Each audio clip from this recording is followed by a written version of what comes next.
വളരെ ചെലവ് ചുരുങ്ങിയ രീതിക്ക് എന്തെങ്കിലും ചെയ്യാൻ സാധിക്കും. അത് വേണമെങ്കിൽ നമുക്ക് ബൈപ്പാസ് ചെയ്ത് വിടാൻ സാധിക്കും. പക്ഷെ ബൈപ്പാസ് ചെയ്ത് വിട്ട് കഴിഞ്ഞാൽ ഒരു കുഴപ്പം എന്താന്ന് പറഞ്ഞാൽ, ഹായ് നമസ്കാരം, ഞാൻ രാകേഷ് എം ജി ടിപ്സിലേക്ക് എല്ലാവർക്കും സ്വാഗതം.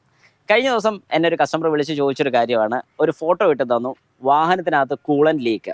അതായത് ഞാൻ കാണിച്ചു തരാം. ഞാൻ ഇതിനെക്കുറിച്ചൊന്ന് പറഞ്ഞിട്ടുണ്ട്, പക്ഷേ അതെന്താ ചെയ്യേണ്ടതെന്നുള്ളതിനെക്കുറിച്ച് മാത്രം ഞാൻ പറഞ്ഞിട്ടുള്ളായിരുന്നു. ഞാനിപ്പോൾ കാണിച്ചു തരാം. നമ്മുടെ ഡ്രൈവർ സൈഡിലല്ല, കോ ഡ്രൈവർ സൈഡിൻ്റെ ഈ ഒരു പോർഷനിൽ കൂളന്റ് ലീക്കാണ് കാണിക്കുന്നത്. ഞാൻ ആ ഫോട്ടോ ഒന്ന് അറ്റാച്ച് ചെയ്യാൻ കസ്റ്റമർ എനിക്ക് അയച്ചു തന്നത്.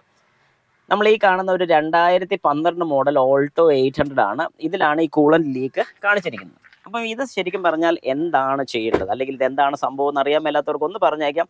ഇത് ശരിക്കും പറഞ്ഞാൽ നമ്മുടെ ഹീറ്റർ കോർ എന്ന് പറയുന്ന യൂണിറ്റ്, അതായത് വാഹനത്തിനകത്ത് ടെമ്പറേച്ചർ സെറ്റ് ചെയ്യാൻ വേണ്ടിയിട്ട്, അല്ലെങ്കിൽ വാഹനത്തിനകത്ത് ചൂട് കിട്ടാൻ വേണ്ടിയിട്ട് റേഡിയേറ്ററിൽ നിന്നും അതേ കണക്ഷൻ, അതായത് റേഡിയേറ്ററിൽ കൂടെ ഓടുന്ന അതേ കൂളൻ്റ് നമ്മുടെ വാഹനത്തിനകത്ത് ഹീറ്റർ കോർ എന്ന് പറയുന്നൊരു യൂണിറ്റിൽ അറ്റാച്ച് ചെയ്തിട്ടുണ്ട്. അതായത് ഹീറ്റർ കോറും കൂളിംഗ് കോയിലും രണ്ടും അടുത്തടുത്ത് തന്നെയാണ് ആ ഒരു യൂണിറ്റ് ഫിറ്റ് ചെയ്തിരിക്കുന്നത്. അതായത് ആ എ സിയുടെ ഒരു കമ്പാർട്ട്മെൻറ്റിനകത്ത് തന്നെയാണ് ഫിറ്റ് ചെയ്തിരിക്കുന്നത്. അതുകൊണ്ടാണ് HVAC എന്ന് പറയുന്നതിൻ്റെ കാര്യം heated ventilated air condition system എന്നാണ് അതിനെ പറയുന്നത്.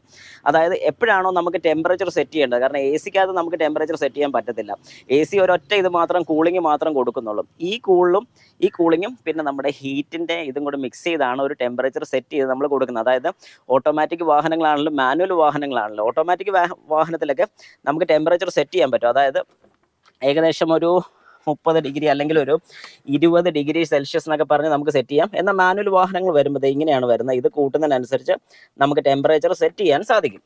ഓക്കെ, അപ്പം ഇങ്ങനെ ചെയ്ത് കഴിഞ്ഞാൽ നമ്മുടെ വാഹനത്തിൻ്റെ ടെമ്പറേച്ചറും കാര്യങ്ങളൊക്കെ സെറ്റ് ആവും. ഈ ലീക്ക് വരുന്നപ്പോൾ എന്തുകൊണ്ടാണ്? ഹീറ്റർ കോറിന് കംപ്ലൈൻറ്റ് ഉള്ളതുകൊണ്ട്. അതായത് ഞാൻ ഈ പറഞ്ഞ പോലെ വാഹനത്തിനകത്തുള്ള ഡിവൈസിന് കംപ്ലൈൻറ്റ് വരുമ്പോഴാണ് ഈ ഒരു യൂണിറ്റിൽ നിന്ന് ലീക്ക് വരുന്നത്. അപ്പോൾ അങ്ങനെയാണെന്നുണ്ടെങ്കിൽ അത് മാറ്റണമെന്നുണ്ടെങ്കിൽ എന്താണ് ചെയ്യേണ്ടത്? ഡാഷ്ബോർഡ് ഫുൾ അഴിച്ചിറക്കണം, അതിനകത്തുള്ള ഹീറ്റർ കോർ മാറണം. എങ്ങനെയാണെങ്കിലും ഒരു 3000 അല്ല 2 സംതിങ് തന്നെ പാർട്സിന് വില വരുന്നുണ്ട്. മാറുന്നതിൻ്റെ എല്ലാം കൂടെ വരുമ്പോൾ ഒരു 3500 അല്ലെങ്കിൽ 4000 രൂപയോളം കയ്യിൽ നിന്ന് പോകും. അപ്പോൾ എനിക്ക് കിട്ടിയ ഒരു ചോദ്യം ഇതാണ്, വളരെ ചെലവ് ചുരുങ്ങിയ രീതിക്ക് എന്തെങ്കിലും ചെയ്യാൻ സാധിക്കും? യെസ്, അതിൽ ചെയ്യാൻ സാധിക്കും. ചെയ്യാൻ വേണ്ടി ഇത്ര മാത്രമേ ഉള്ളൂ. അതായത് അത് വേണമെങ്കിൽ നമുക്ക് ബൈപ്പാസ് ചെയ്ത് വിടാൻ സാധിക്കും. പക്ഷെ ബൈപ്പാസ് ചെയ്ത് വിട്ട് കഴിഞ്ഞാൽ ഒരു കുഴപ്പം എന്താണെന്ന് പറഞ്ഞാൽ, നിങ്ങൾക്ക് നാളെ ഒരു സമയത്ത് നല്ല തണുപ്പുള്ളപ്പം ടെമ്പറേച്ചർ സെറ്റ് ചെയ്യാൻ പറ്റത്തില്ല. അല്ലെങ്കിൽ നല്ലൊരു മിസ്റ്റ് വരുന്ന സമയത്ത്, വാഹനം ഓടിച്ചുകൊണ്ടിരിക്കുന്ന സമയത്ത് വാഹനത്തിനകത്ത് മുഴുവൻ മിസ്റ്റ് വരികയാണെന്നുണ്ടെങ്കിൽ ടെമ്പറേച്ചർ കൺട്രോൾ ചെയ്യാൻ സാധിക്കത്തില്ല. എ സി ഓഫ് ചെയ്തിടുക എന്നുള്ളൊരു ഫംഗ്ഷൻ മാത്രം നടക്കത്തുള്ളൂ. സാമ്പത്തികം ഇല്ലാതെ വരുന്ന, അല്ലെങ്കിൽ അങ്ങനെ അധികം പൈസ മുടക്കുന്നില്ലാത്ത ആൾക്കാർക്ക് ചെയ്യാൻ പറ്റുന്ന ഒരു ഐഡിയ ആണ് ഞാൻ ഈ പറഞ്ഞു തരുന്നത്. ഞാൻ ജസ്റ്റ് ഒന്ന് കാണിച്ചു തരാം. നമ്മുടെ ഹീറ്റർ കോറിലോട്ട് വരുന്ന 2 ഹോസുകളാണ് വരുന്നത്. ഈ കാണുന്ന 2 ഹോസസ് ആണ് നമ്മുടെ ഹീറ്റർ കോറിലോട്ട് വരുന്നത്. 1, 2 ഇതാണ് ചെല്ലുന്നത്. ഇത് കയറി ഇറങ്ങിയാണ് പോകുന്നത്. ഈ 2 ഹോസും പുറത്തോട്ട് മാറ്റുക. പുറത്തോട്ട് വലിച്ചു കഴിഞ്ഞിട്ട് ഒരു ചെറിയൊരു പൈപ്പ് കൊടുത്ത് ഇങ്ങനെ ബെൻഡ് ചെയ്യുക. ഒന്നെങ്കിൽ ഒരു മെറ്റൽ ഒരു പൈപ്പ് കൊടുത്തു കഴിഞ്ഞിട്ട് ഇത് രണ്ടും കൂടെ അറ്റാച്ച് ചെയ്യിക്കുക.